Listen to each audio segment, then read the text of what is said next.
here we are with Neale. I'm just about to an interview is going ahead soon. So I'm very excited and I hope you can hear me. I think he speaks this softly and I'll just be sitting there and he'll be sitting here hopefully.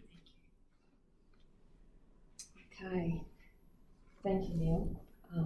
I'm actually just going to talk to you. I had a lot of questions lined up, to be quite honest, and then I just decided to just see where the conversation went, and I suppose that's something that a lot of people use, their conversation with Neale, but I really just wanted to speak from my heart and my truth and see where the conversation led today.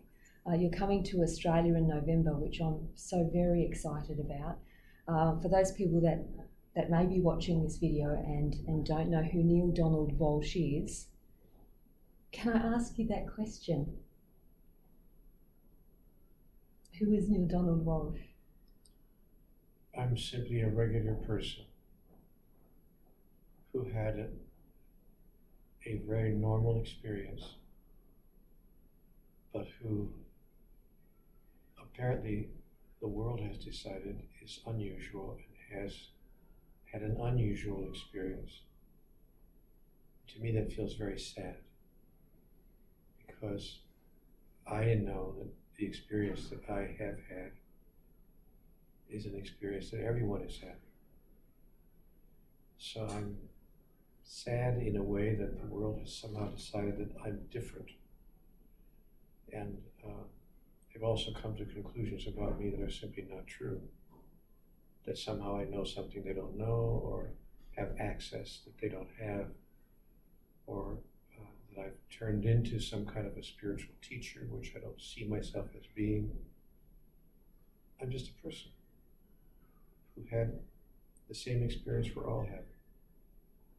I did do something that most people don't do. I kept a record, because I was so impressed and so deeply touched by what was occurring that I didn't want to lose my memory of it. So I decided to keep what I thought was a running diary, just a running notebook, a journal actually. And so I kept a journal of my experience, never imagining in a million years that anyone would ever see my private journal. It was just a private journal. Wow. But in the conversation that I was experiencing, I was told this will one day become a book. And I thought nothing of it at the time, except that it was highly improbable. I didn't think that in a million years that it would become a book. But I should have realized who I was talking to. So when later on in the dialogue, I began to wonder whether the experience I was having had any validity at all, whether I was really making it all up. And so, but I thought, no, now I've got a measuring stick. Now I have a tool, a way that I can decide whether there's any validity at all, because it said, and I turned my notebook back, all my pages back. Didn't it say somewhere yeah, there it is. This will one day become a book. Yeah. And I knew how improbable that was, really. I know enough. I'm a man of the world. I understand that publishers get 600 unsolicited manuscripts a month from people who are writing the great Australian novel or the great wonderful nonfiction book. And the publishers didn't even ask for them. They just opened the mailbox and there they are. Please publish my book. So I thought, there's not a chance in the world that a publisher is going to publish a book from a guy who says he's having a conversation with God. It's utterly improbable and just this short of ridiculous. But in fact, as a test, I decided I would until that point I had no intention of anyone ever seeing this dialogue, but I needed some personal, visible proof that what I was experiencing was real. So I typed up the manuscript what became the manuscript, I typed up my journal notes up to that point and sent them off to a publisher, simply to prove to myself how silly this idea was, that it wasn't going to happen. And much to my shock and surprise, the publisher called me back and said, "We want to publish this book, it's fascinating." And even then I thought, well, isn't that interesting? But okay, so it'll sell, 1,200 copies, to my friends and relatives and everybody that I know. But, it sold millions of copies. Extraordinary. In 37 languages. And then I was left there in a state of shock that not only was it true that this would become a book, but it would become an international bestseller. I'm not bragging about that. I was shocked about it. Mm-hmm. So I thought, okay, fair enough. I asked and I got my answer. So then I continued having my conversation with God, but far more, I was more circumspect about it. I had the conversation was continuing, but with far more awareness on my part of what was presumably happening, and also awareness that now what I was experiencing was probably going to be shared with millions of people. Mm-hmm. Because already the publishers were asking me, do you have any more of this? Is there, the old saying, do you have any sisters like that at home? So I realized when I put pen to paper, and this is all in handwriting, I was not doing this on my computer. When I put pen to paper, I suddenly had the stark realization that millions of people were going to be reading what was being written now. And that changed the experience for me for a while, until I finally had to just let go of that consideration and of any concern I had around it. And I thought, okay, so I'm going to allow myself to continue to have this experience as if it were my own personal experience. And I did. And 8 other books, 9 books in all, proceeded from that process. Until I realized with the final book, Home with God, that I was complete with the public aspect of that experience. I felt that I had done what I was invited to do by the universe, if you please, and that I had met my, I don't want to say my obligation, but I had received the invitation and said yes and met my promise to do that. But when I finished with Home with God, I was exhausted, metaphysically and spiritually exhausted, and I realized I can't do this for the rest of my life, or people will think that I have become the latest, the newest, message bringer, the new Moses or whoever, and I'm not that. So I had to force myself to stop in order that the world did not put me in a place that I had no intention of being ever, even from the beginning. So that's my story, and I'm sticking to it. Thank you. But now I'm running around the world because people. It's been 20 years, well, since the first book. I wrote those books over the rest of those books over a 10-year period. It's been 10 years since the last book of the series. But even 10 years on, people are continuing to ask me, would I go here or there? Would I come here? Would I come there? Would I come to Bulgaria? Will I come to Moscow? Will I come to Tokyo? Will I come to Sydney? And and just talk about it. Mm. And as if I know something that nobody else knows. So here's the bad news to anybody who wants to buy tickets to my appearances in Australia. I don't know anything you don't know. So you're buying your tickets for nothing. You're wasting your money. Thank you. That'll be great for ticket sales, Neale. Listen, I'm going to say to you that you are an inspiration. Here we go. Here we go. No, the reason I say this is because people need inspiration. We need to feel, I'm speaking from I agree with you. People need to feel the presence of God, that God is real, that the larger reality that the universe presents is in fact true. And in these times, especially with everything going on in the world, things that we never dreamt even 10 years ago could possibly happen. People do need inspiration. Yes. And if I can provide that, all kidding aside, and if I can provide that inspiration, I'm very happy to be able to do so. It's a small way of paying back to the universe what the universe has brought to me. So in terms of inspiration, I can say my belief and my experience is that God is real, God exists, God is available to all of us all the time. God is present in everyone's life, and God has given us the freedom to choose and to create the reality of our preference. We are creating reality here on this earth at two levels, collectively and individually. And God will not interfere with that process.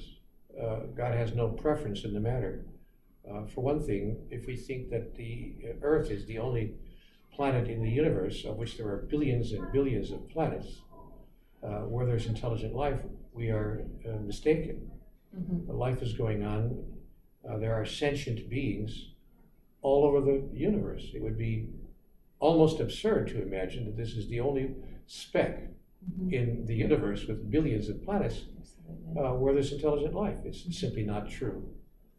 So, and it's not even all that sure that our life is intelligent, the way we're acting, but we are a very young species, so we're acting like children. But God has no preference in the matter of how we move forward in the expression of our evolutionary process. And the reason God has no preference is because God understands that our life is eternal, that we will live forever. Our physical manifestation, this body, this manifestation, is not eternal. It is finite. That is, one day this body will cease to exist in its present form. It will exist in a different form. But what we call in spiritual language the soul exists forever and never does not exist.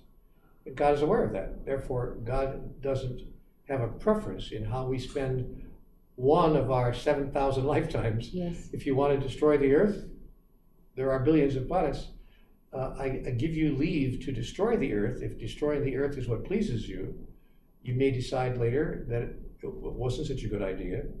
But I give you, says God to us, the greatest gift of all, freedom.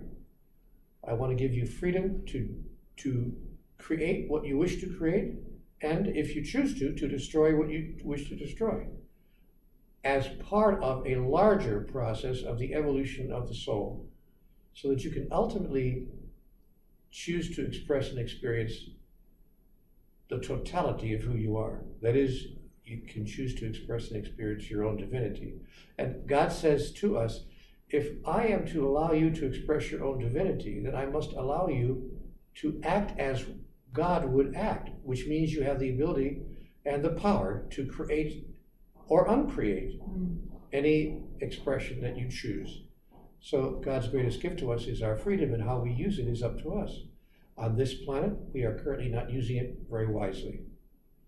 We have an opportunity to change all that, but only if enough people rise up and say, excuse me, but what we're doing doesn't make any sense. Let's change the trajectory of our evolutionary movement, our process. And so that's up to us as a collective. That's the reason that I go around to Australia, to Sydney, to Melbourne, to Brisbane, where I go to Zurich and to Sofia and Bulgaria and Russia and everywhere else. I've been to many countries and many cities around the world, hoping to, how do I put this without sounding like I'm on a mission, but hoping to wake people up to the opportunity that lies before them to change the trajectory Yes. of humanity's evolutionary process. And can I say to you, Neale, that you do that? You do that for millions. You do that. I'm here to tell you, you do that already. I personally, I feel that the Earth and the human evolution, as we call it, is slowly moving to the light. And I believe that there are enough people on this Earth to move it so we do not destroy ourselves. I really have that faith and belief that, well, it's not a belief, it's a knowing that you are the message, you are a message bringer, we are light bringers, and it's so cliche and it's so boxed in, but it's something at this level, in this time, that as human beings, that's what we understand. And inspiration is part of that divinity, and you are part of that divinity. We all are, and that inspiration is what we need to wake us up, what some of us need, all of us need to remember, as you would as it says in your book, and to rediscover and to uncover. I'm using the word uncover a lot at the moment. Uncover what we already know. So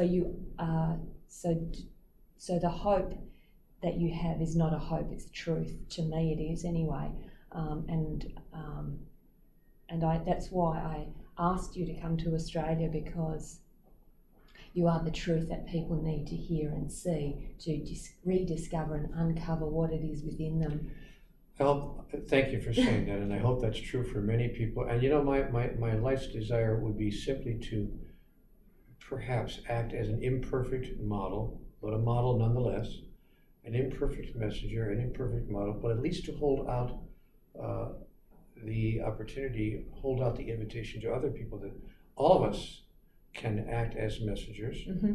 And to the degree that we do, we can actually turn this ship around. Big ships take a long time to turn, mm-hmm. but to change course so that in the end we can affect the tide of events and produce a different outcome for the human species than the one we are now racing toward, it would seem. But the real issue is not even the collective experience so much as it is the individual experience. If each individual can return to their own highest thought about who they are and why they're here, mm-hmm. And that's what we'll be talking about when I come to Australia. Who are you? Why are you here? What is the purpose of life as you understand it, and how can you best fulfill that purpose, fulfill that agenda, and how can you answer the life's important question, which is, what does this have to do with the agenda of my soul? And what does this have to do with the agenda of my soul? I ask myself that question in the midst of all the events that occur in my life. Okay, now what does this have to do with the agenda of my soul? And if I can marry the two, that is my exterior experience and my interior desire to serve the agenda of my soul, then suddenly life itself takes on a new meaning, and it is experienced in a new way. That is, I move through my day-to-day encounters in a somewhat different way than I might if I hadn't asked the question. That's wonderful. I was going to ask you about what we have in store for Australia. I know that there are many people excited to have you come along and speak and share with us the wisdom in your journey and what it is that you have been called to come to Australia to share with us.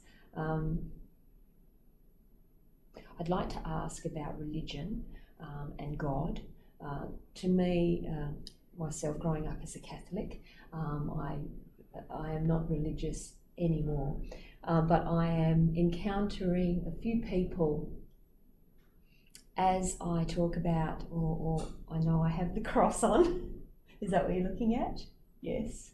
Are you going to? Can I? I feel like I need to explain it to you. There is a lot of spiritual people out there. I'm going to box it up, and a lot of us that myself. I'm going to speak about my own personal journey. Is that there are many energies that I feel that inspire me. I know that Jesus was a man, Mother Mary was a woman, and all these teachers, all these people were just people, and they are inspiration to me. And so I don't know why I had to explain that to you, but I'm just having a conversation with you. So I'm going to ask about religion and the word God, because I've encountered a few people, or the negative type, the negative, you must be nuts, you've got to be crazy if you're speaking with God. I may be. I have a friend who's asked me to say thank you because she was also Catholic, brought up Catholic, but when opening your book and reading your book, it was as if a light had turned on and it was a completely new way of looking at things, a new way of understanding God. Some people may call God universe, source, a spirit. I feel that a lot of people connect and use the word in their own way. So when we use the word God, it creates, it's a collective thought of God. A lot of people connect that with religion. Conversations with God is not a religious book. No. Are you making a statement or asking a question? Both. I'm asking a question. Of course it's not. That's right. For the people that do not know Neale Donald Walsch, so all your books, all the work. Of course, I wrote a book called God's Message to the World. Yes. You've got me all wrong. Mm-hmm. If anyone has a question about where Conversations with God as a message is coming from, Mm-hmm. I suggest they read two books. One is called What God Wants, a marvelous book that answers that question directly. Yes. What God wants, Mm-hmm. and then God's Message to the World, you've got me all wrong. Yes. If they read those two books, they will understand Thank you. perfectly where I am coming from and where the message in the Conversations with God books is taking us to a place where our experience of God no longer need rely on or be given to us by organized religion, Yes. but rather can be experienced as a direct line to the essence that we call God, the primal energy, the primal source of light and love, wisdom and caring, understanding and awareness in the universe. And we do not need any religion as an intermediary. Mm-hmm. Now, that is not to say that there's anything wrong with religion. Mm-hmm. Religion can be a wonderful aspect of the human experience that can bring us to a place of awareness that there is such an experience, that there's more going on here than meets the eye. Yes. As Shakespeare put it, there are more things in heaven and earth, Horatio, than are dreamt of in your philosophy. So I think that religion serves a purpose to that end, so long as it does not insist that its particular approach to the larger reality is the only approach that matters, the only approach that's correct, and worse yet, that if you don't embrace that particular approach, you're going to be condemned to everlasting damnation. That particular message has been the ruination of religion and the greatest distortion of divinity. I may write a book one day called Divinity Distorted, because that is the greatest distortion, that we would take the source of all love, of all compassion, of all wisdom, of all caring in the universe, and suggest even for a moment that if you don't approach that experience in one particular way, through one particular tiny keyhole, if you choose some other way, that somehow God will not only ignore you, but actually punish you, Yes. actually condemn you to everlasting torture because you didn't come through the right keyhole. You know, of all the things that God would imagine that her creations would come up with, that would be the strangest one. He's got to be sitting up there thinking, oh my gosh, you know, how could they have come to that conclusion? How could they have come to that conclusion? So, but I think that religion has a place in human society, and I think that religion is important for all of humanity, in the sense that it is an avenue through which we can become aware, as I said a moment ago, that there's more going on here than meets the eye. Yes. But if religion would only stop there, if it could simply not insist that there's only one avenue, only one way, then I think religion would do a great service. I'm very, very excited about Pope Francis, because he has brought some humanness and compassion to the religious expression. Yes. And so he has made some astonishing statements that have broadened the Catholic experience for sure. And I'm hopeful that he will continue to make such statements, and that other spiritual leaders around the world will do so as well. That they also will come clean, so to speak, and simply say that, look, there is a God, there is a source of divine energy, divine wisdom, divine understanding, and divine love in the universe. But that source has no need, certainly no need, no requirement, that we experience it or approach it along one particular avenue, and if we do not, that we will somehow be condemned to everlasting torture. Nor will God condemn us or torture us for the mistakes we make. Apart and aside from what religion we may embrace, the mistakes that we make here on earth are not punishable by God. No. But rather any more than we would punish a 3-year-old child for spilling the milk, reaching for the chocolate birthday cake. We understand that at the age of 3, the child is not coordinated enough nor wise enough to know that you should probably be more careful reaching for the cake. And so when the child spills the milk all over the birthday party table, we don't say to that child, go to your room for the rest of your life. And never come out again. And furthermore, while you're in your room, we're going to torture you and make you feel horrible and hurt you and violate you in every way possible, and you'll burn to death in your bedroom. Not only do we not punish the child, more than failing to punish the child, we actually comfort the child as if the child didn't know that she made a mistake. So you say to that darling little 3-year-old girl, oh, sweetheart, it's okay. It's okay. Don't cry. It'll be okay. So not only do we fail to punish, we actually comfort the child, having compassion for the child who has suddenly realized, oh, that was a terrible mistake. And we think that God is less than we are, that God would treat us with less compassion and understanding than we would treat our own children. And yet we say that we are God's children. So the contradiction is extraordinary. But we live, of course, in a society where contradictions are normal.